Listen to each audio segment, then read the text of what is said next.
இப்போ வெட்டின குடமிளகா, அது குடமிளகா ஒரு வெங்காயம் நல்லா வதக்கணும்.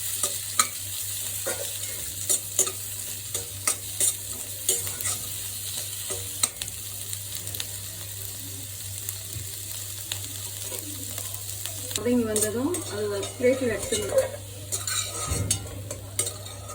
எல்லாத்தையும் ஒரு பிளேட்டில் எடுத்து ஓரமாக வச்சுட்டு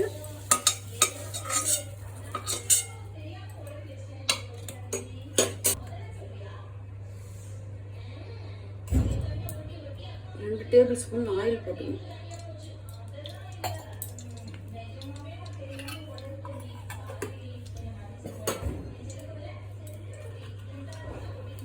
ஒரு ஸ்பூன் அளவு சீரகம்,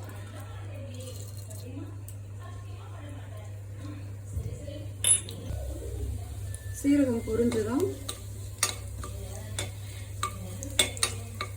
பூண்டு, இஞ்சி, மிளகாய், பச்சை மிளகாய் ஒரு மிளகாய், பூண்டு, இஞ்சி வந்து பூண்டை விட கம்மியாக இருக்கணும். பூண்டு கொஞ்சம் ஃப்ளேவர் அதிகமாக இருக்கணும்.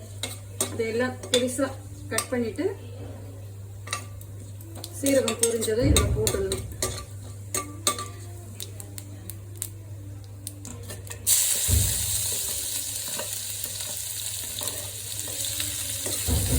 இது நல்லா எண்ணெயில் வதக்கிக்கணும்.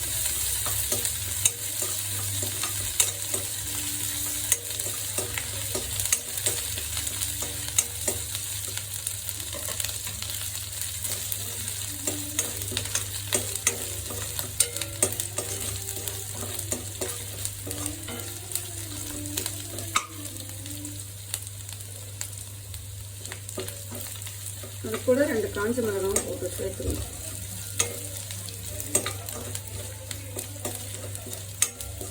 பூண்டு நல்லா செவந்து வந்ததும்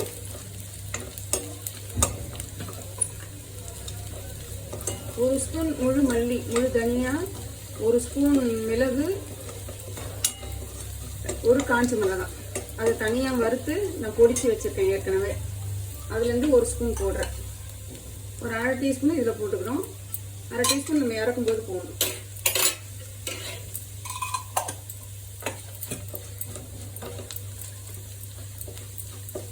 மூணு சின்ன வெங்காயம், சின்ன சைஸ் மீடியம் சைஸ் வெங்காயம் 3 வெங்காயம் போட்டு வதக்கிக்கணும்.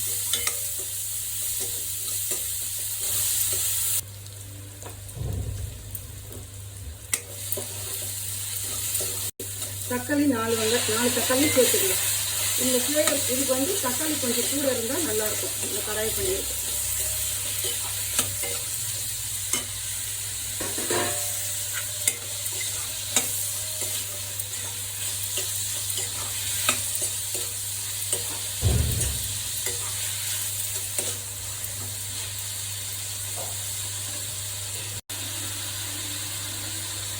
கால் டீஸ்பூன் மஞ்சள் தூள்,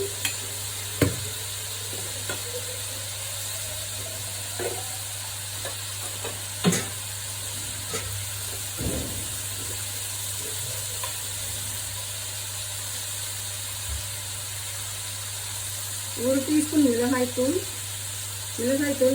வெறும் மிளகாய்த்தூள் காஷ்மீரி சில்லி போட்டு செய்யறது இது ரொம்ப நல்லா இருக்கும். ஒரு டீஸ்பூன் தனியாத்தூள்,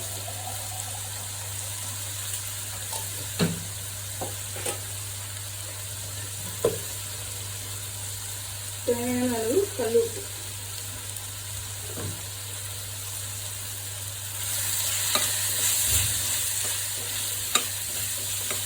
கொஞ்சம் மீடியம் சைஸில் வச்சுட்டு எல்லாத்தையும் நல்லா வதக்கணும்.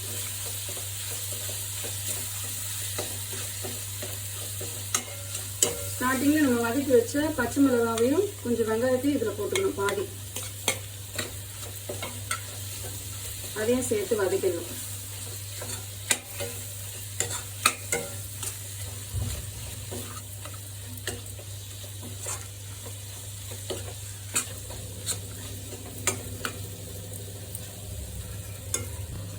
ஒரு 10 முந்திரி போல் அரைச்சி இதோட சேர்த்துக்கிட்டோம்.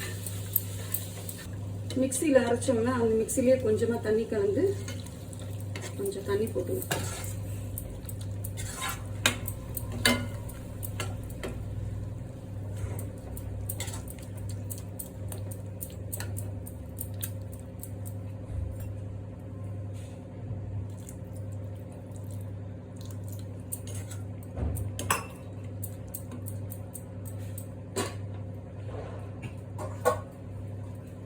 மூடி வச்சுக்கணும்.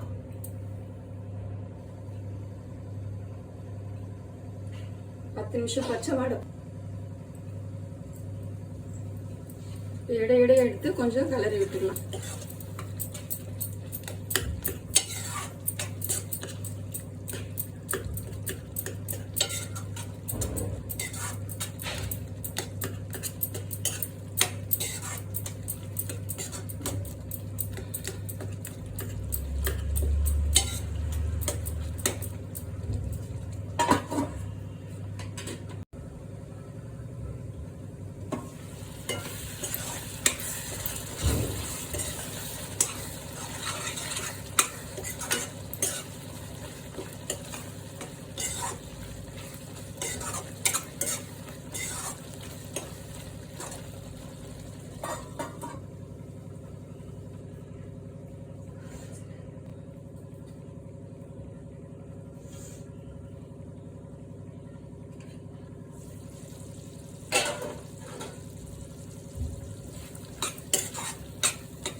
இந்த ஸ்டேஜில் மீதி இருக்கிற வெங்காயத்தையும் குடமிளகாவையும் போட்டுக்கணும்.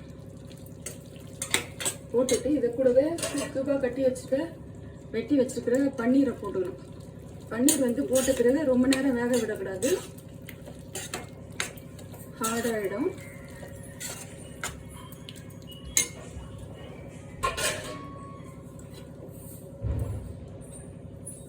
ஒரு அரை டீஸ்பூன் பட்டர்,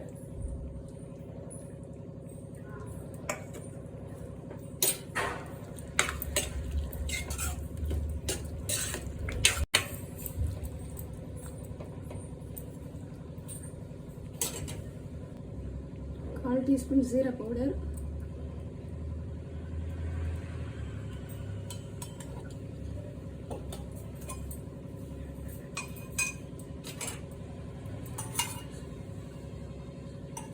தனியா மல்லி பொடி பண்ணி வச்சிருந்த பவுடர் ஏற்கனவே நம்ம அரை டீஸ்பூன் போட்டுருந்தோம்.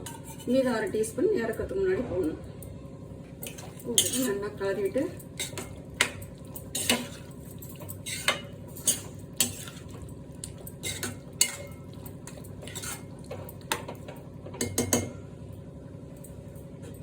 ஒரு 5 நிமிஷம் மூடி போட்டுருவோம்.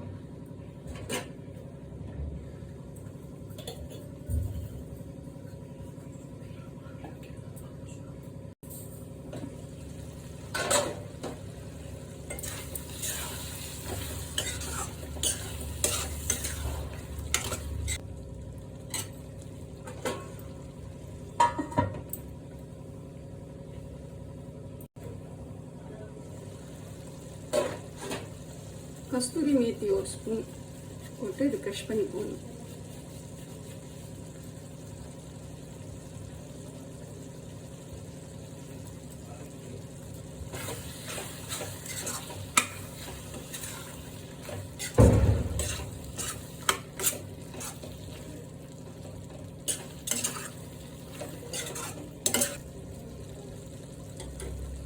இப்போ நான் சொல்லி கொடுத்த மெத்தட்ல செஞ்சு பாருங்க, ரொம்ப நல்லா இருக்கும். நீங்களும் சாப்பிடுங்க.